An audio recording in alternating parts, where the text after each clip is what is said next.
I hated doing it. I want Iran to be peaceful and successful. I hated doing it. Implement these sanctions on Iran, but you did indicate that you were willing to negotiate with them. What would that look like, and are you in conversations with them? And the same for the Prime Minister, sir. I hated doing it.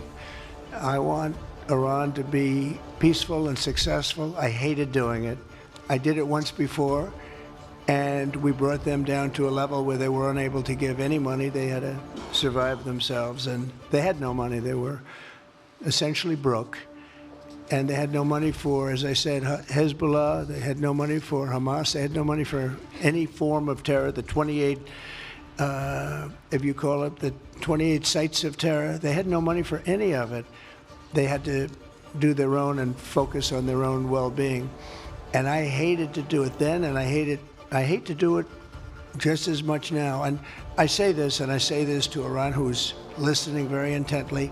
I would love to be able to make a great deal, a deal where you can get on with your lives and you'll do wonderfully. You'll do wonderfully. Incredible people, industrious, beautiful, just an unbelievable group of people in Iran. And I know them well, have many friends from Iran and many friends that are Americans from Iran, and they're very proud of Iran. But I hated to do it, just so you understand. And I hope we're going to be able to do something so that it doesn't end up in a very catastrophic situation. I don't want to see that happen. I really want to see peace, and I hope that we're able to do that.